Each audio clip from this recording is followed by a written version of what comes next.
So I am now going to debut the first song. That's real. That happened. In late September 2020, in the middle of a global pandemic, Vin Diesel climbed onto the Kelly Clarkson show, cleared his throat, and debuted his debut pop single called Feel Like I Do. He recorded a heartfelt intro first, staring dead into the camera, telling America that the last year had given him another creative outlet to share his heart with people. Then the show cut, live, to its remote audience. Dozens of faces on video monitors, arranged like a giant game of Guess Who, all doing the world's most confused, slow-motion sway to a Kygo dance pop track they were hearing for the very first time. And Twitter, by morning, could not stop talking about it. One guy tweeted, flatly, that it was somehow worse than the worst Fast and Furious movie. Somebody else said their little sister took one look at the screen and said it looked like they were Mies in a Wii Sports stadium. To be fair to the man, a few people genuinely liked the song. One guy admitted, publicly, that he'd beg for the aux cord at a party, just to play it. But for every earnest defender, there were about 100 people comparing him to Wii Sports Mies instead, in real time, while the segment was still airing. Here's the part that should actually stop you though. He wasn't in on the joke. Not even a little. He believed, in that exact moment, on that exact stage, that he was handing the world something tender. The world handed him back one of the decade's most screenshotted cringe compilations instead. And that gap between what Vin Diesel thinks he's giving you and what you're actually receiving is basically his entire career in miniature. This is a guy who has been so committed, so sincere, for almost 30 years straight, that sincerity itself stopped registering as real and started registering as bit. He didn't become a joke by trying to be funny. He became one by refusing, on camera, off camera, in interviews, at award shows, apparently in a recording booth with Kygo, to ever once break character. And I want to walk you through exactly how a dramatic actor with a real, verified Spielberg connection turned into the internet's favorite unpaid meme generator, without him ever once seeming to notice it happened. Because here's the part the memes conveniently leave out: the guy can genuinely act. In 1995, a broke 20-something named Mark Sinclair, because yes, Vin Diesel is a stage name, assembled out of his mother's married name, and a nickname his bouncer buddies gave him for his energy, wrote, directed, produced, scored, and starred in a 20-minute short film called Multifacial, about a mixed-race actor who can't get cast, because nobody can figure out which box to put him in. It played Canis, on a shoestring budget, in front of an audience that had no reason to care about some unknown club bouncer's passion project. Steven Spielberg happened to be in the room, watched it, loved it, and personally wrote him a role in Saving Private Ryan afterward, Private Caparzo, the guy whose death, 20 minutes into a war epic, actually lands. Keep that image in your head. Hold on to it, tight, because everything that follows only works as comedy if you forget it ever happened. Cut to 2001. The Fast and the Furious makes way more money than anyone budgeted for, and a writer's room hands Diesel a line that will define and eventually strangle the rest of his career. I live my life a quarter mile at a time. Not bad, honestly, as far as tough guy poetry goes. Diesel took it so seriously that years later, describing his approach to the 6th movie in what is, technically, a franchise about street racing, he told an interviewer, with a completely straight face, that he approached it the same way he'd approach a Sidney Lumet film. Sidney Lumet, 12 Angry Men, Dog Day Afternoon.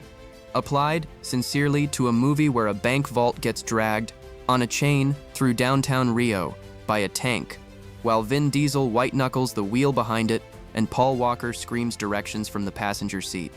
That's not a shot at the movie, by the way. Fast 5 absolutely rips. Everybody knows it. It's a diagnosis of the man. Very early on, Diesel decided that total commitment to a role was itself the art, no matter what the role actually was.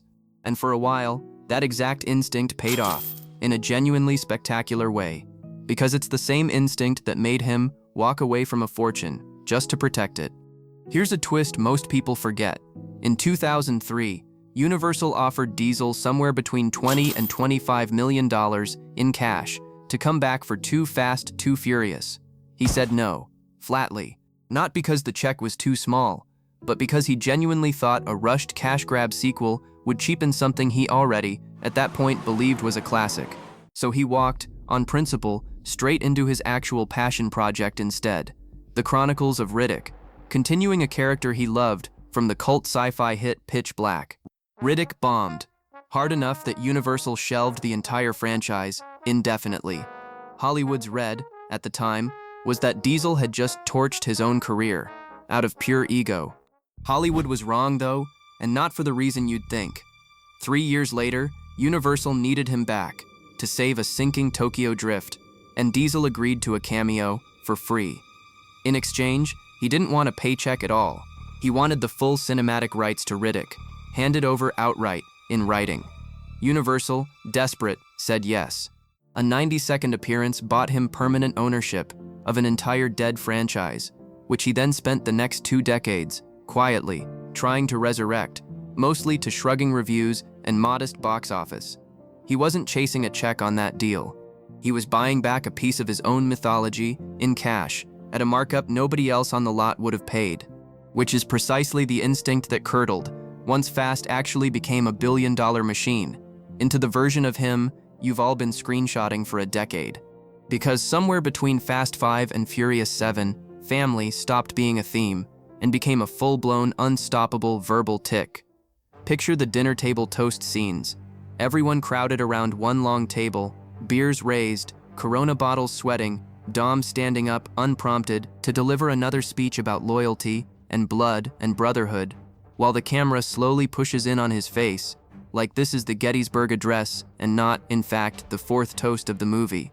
By F9, in 2021, Insider actually sat down and counted. Dom says the word family 7 times in that one movie alone. Your family. There's room for family. Family? Now I know you guys are a family. Family just got bigger. Pushing the franchise total past 50 mentions across the entire saga. 50. Try turning that into a drinking game and see how many of your friends survive the credits. Fans didn't even wait for critics to notice either. They built an entire meme economy around it themselves, dropping his stone-faced photo over completely unrelated catastrophes, with a single caption underneath every time. Wi-Fi's down? Family? Thanos wiped out half the universe? Still not as strong as family. Somebody spliced him into the John Wick universe, consoling a guy whose dog just got kidnapped. Dogs are family. And honestly, at that point, the internet was writing better Dom Toretto dialogue in a single tweet than the actual credited screenwriters were writing for $200 million. And hey, real quick, before we get into the flops, if this is your first time here, hit subscribe now. Not because the algorithm demands it, because Dom wouldn't make you ask twice, and frankly, neither will I. Family doesn't wait around. Now, for the scene that should honestly be studied in film school, for entirely the wrong reasons. 2021's F9 decides, and I promise I'm not exaggerating this, that the correct escalation for a car heist franchise is outer space. Tej and Roman, the comic relief duo, strap a literal rocket engine to a Pontiac Fiero, get it dropped from a cargo plane at 50,000 feet, and launch it into orbit to physically ram a satellite and blow it up, because, apparently, that was the only way left to save everyone. They succeed. They then find themselves floating in the vacuum of space, waving, casually, at the crew of the actual International Space Station, who reportedly wonder, on camera, if the 2 guys in the window are minions. They are not minions. They are, and I cannot stress this enough, family.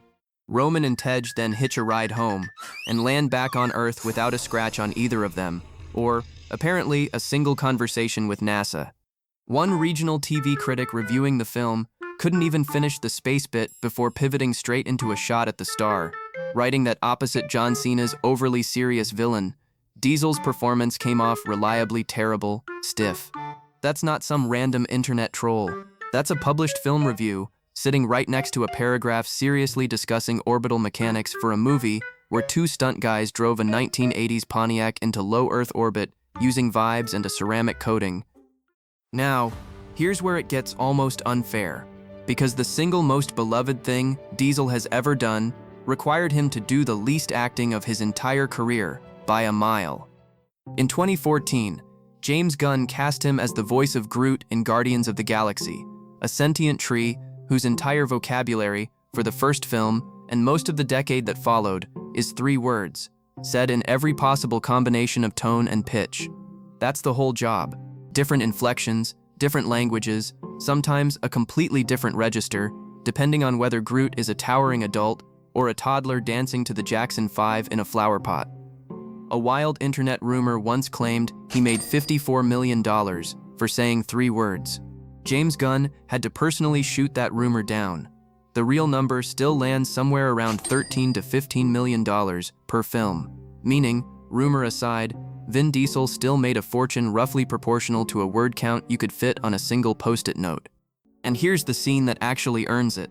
At the climax of the first Guardians movie, with Ronan's ship crashing and the entire team seconds from being crushed, Groot wraps his own body, branch by branch, around Rocket, Star-Lord, Gamora, and Drax, forming a living shield with his own limbs, knowing exactly what it costs him. Rocket sobs that he can't do this, that it'll kill him, and Groot just answers, serenely, while gently wiping the raccoon's tears away with a wooden hand, "We are Groot." That's the only line in the entire film he ever breaks pattern for. Then he dies, on screen, in front of a theater full of adults who came in expecting a space heist comedy and left needing a minute in the parking lot. He only broke his own rule one more time, ever, across the entire trilogy, at the very end of Volume 3, 9 years later, saying goodbye to the team for good. He looks at them and, for the first time since that crash, speaks in full sentences, "I love you guys." Audiences cried. The director cried, watching her own cut. Groot has now died once, said one full sentence twice, and made the man voicing him something close to $50 million over a decade of Marvel appearances, doing, by a wide margin, the least conventional acting of his career, and somehow landing the 2 most sincerely devastating moments in his entire filmography. There's an acting school professor somewhere, right now, explaining Stanislavski's method to a room full of exhausted 22-year-olds. Unpaid internship, no coffee, and a tree just out-emoted his entire syllabus. But love only tells half the story, because outside the 2 franchises that will apparently outlive all of us, Diesel's solo swings have missed with a consistency that's almost weirdly impressive. The Last Witch Hunter, in 2015, a passion project so personal the character was literally born out of Diesel's own decades-old Dungeons & Dragons character, a witch hunter named Melkor, made barely more than its budget back and got promised a sequel that's been in development for over a decade with nothing to show for it. 10 years, longer than it takes to actually cast most of the Fast franchise. Picture the pitch meeting, a 500-year-old immortal witch hunter, cursed to never die, wandering the modern world in a leather jacket, hunting down witches for a secret order called the Axe and Cross. Genuinely a strong premise. On paper, undone mostly by a marketing campaign that couldn't decide if it was selling a horror movie, a buddy comedy, or a Vin Diesel action vehicle, and ended up selling none of the 3 particularly well. Then, in 2017, he dragged XXX back from a 15-year nap with Return of Xander Cage. It survived on international box office, rather than any actual domestic hunger for it, and quietly confirmed the same thing every other non-Fast project already had. Audiences will follow Vin Diesel into a garage full of Dodge Chargers, and, frankly, basically nowhere else. Not a spy movie, not a witch-hunting fantasy epic, just the garage. Then came Bloodshot. In 2020, his attempt to launch an entire new comic book universe off a character most people had genuinely never heard of. It opened to $9 million, landed a brutal 31% on Rotten Tomatoes, and earned a Vulture headline that has aged into one of the more savage one-liners in recent film criticism. Seriously, why is Vin Diesel a star? Critics called his performance artificially lifeless, in a movie that was, on paper, supposed to be his Iron Man moment.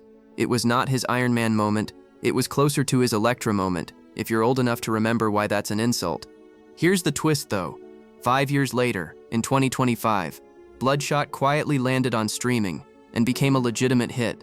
Same performance, same lines. People who'd never have paid for a ticket happily pressed play at home, for free, and suddenly liked it fine. Which tells you something a little uncomfortable. It was never really about whether Diesel could carry a movie. It was about whether anyone still trusted him enough to buy in, before finding out. 3 franchises he owns outright. 3 separate attempts to prove he's bigger than one garage. Not one of them ever came close to what Fast built by accident. Now, The part everyone actually clicked for. In 2016, Dwayne Johnson posted a warm message thanking the women of the Fast franchise. Then, without naming a single name, said some of his male co-stars were chicken shit and, memorably, candy asses. Everybody, immediately, knew exactly who he meant. Years later, cornered by Vanity Fair into actually defining the term for readers who don't follow wrestling, Johnson delivered the line that basically closed the case for good. A candy ass is something you don't want to be. Diesel's response, when it finally arrived, Hey, Dwayne. somehow managed to be an apology and a flex at the exact same time.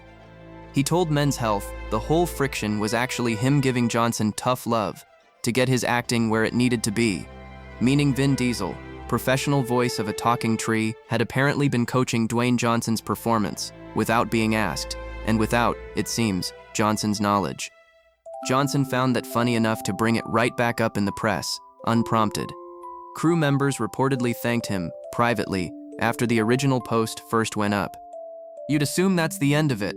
It was not the end of it. Picture it. January 2025, the Golden Globes, packed ballroom, Diesel in a tux, walking out to present an award for cinematic and box office achievement. He spots Johnson, seated near the front. He pauses, mid-sentence, and turns his whole body toward him. The room goes quiet for a second, and he says, live, on television, in front of the entire industry. Hey, Dwayne.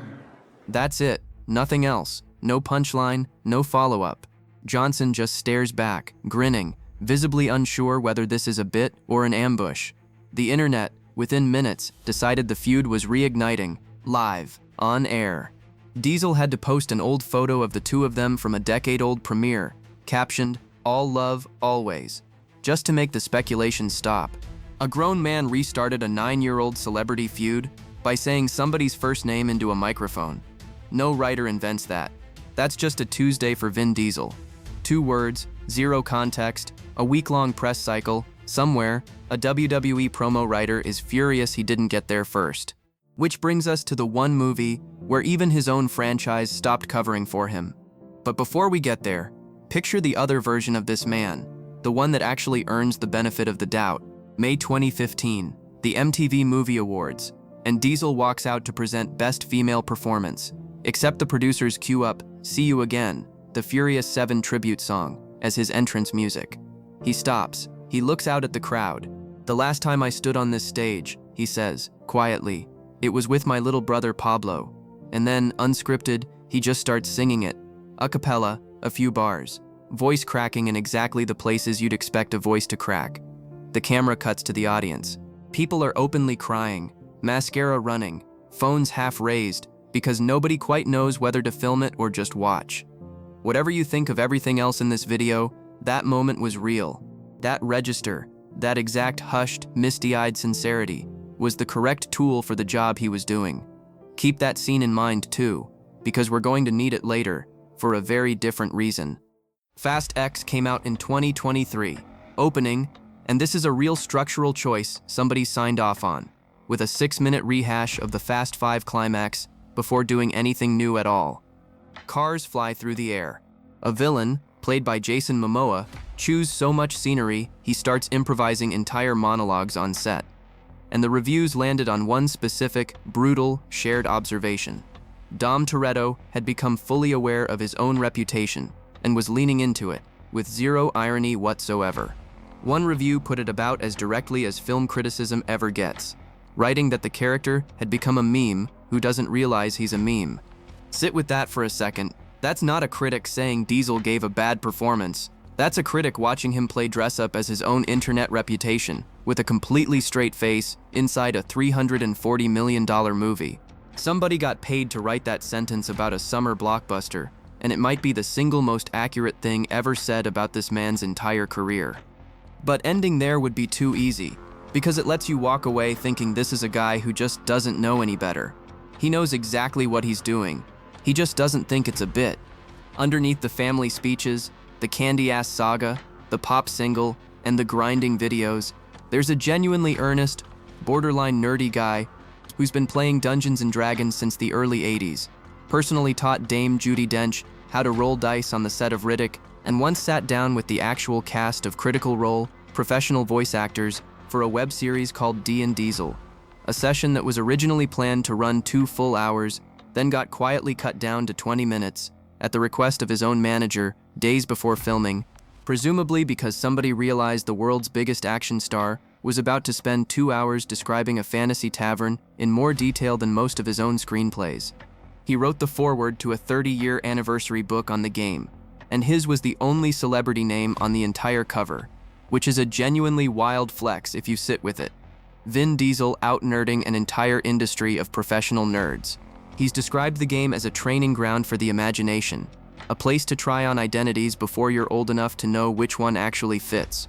No marketing team writes that into a bit. 40 years of tabletop devotion isn't a brand play, and neither is inking a fake tattoo reading Melkor onto Xander Cage's arm back in 2002, a full decade before anyone outside a gaming table would have caught the reference.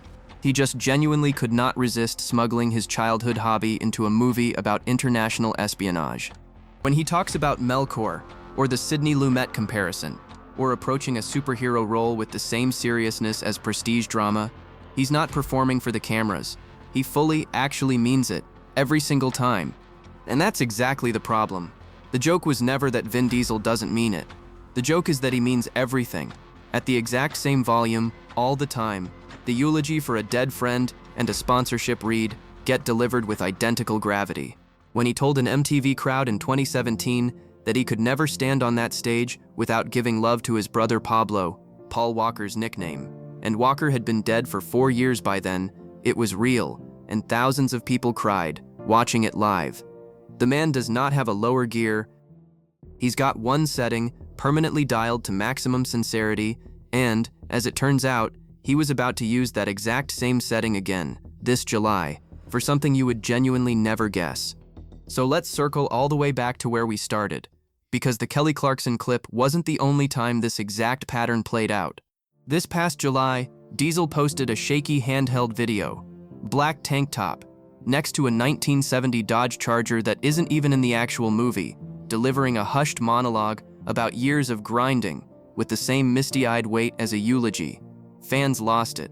Headlines ran with it. Fast Forever is finally filming, everyone assumed, all at once. It wasn't filming, it was another commercial.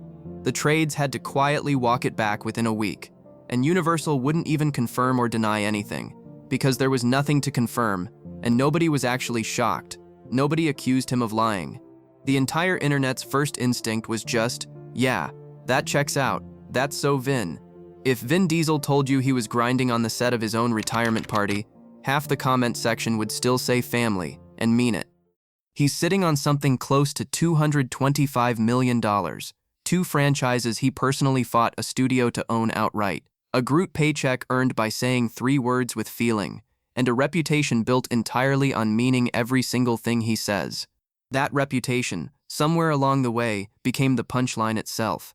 At some point, being unable to turn it off stopped being a strength and started being the whole bit. And his spending habits track exactly the way you'd expect from a man that far into the character. His garage holds a Lykan Hypersport worth $3.4 million, the same car model his character drove through 3 buildings in Furious 7, parked next to a genuine 1969 Dodge Charger Daytona. He's not just playing a guy obsessed with cars and family. He went out and bought the actual props for his own personality. The line between Vin Diesel and Dominic Toretto didn't blur so much as quietly clock out and go home for the night. Even Fast Forever proves the bit isn't slowing down. It's due in March 2028, 5 years after Fast X, after multiple rewrites, and a studio-mandated budget cut north of $100 million, reportedly still without a finished script as of this past spring. It's supposed to bring back Paul Walker's character, using the same digital double trick that finished Furious 7, except now nobody wants to say out loud that in the story, almost no time will have passed, while in reality, Dom's on-screen son will have visibly aged years between takes. Even the franchise's own physics can't keep up with how long the man has been promising this ending. He didn't fall from grace. Nobody canceled him. He just kept being exactly relentlessly himself for so long that the internet eventually decided his sincerity was the funniest performance he's ever given.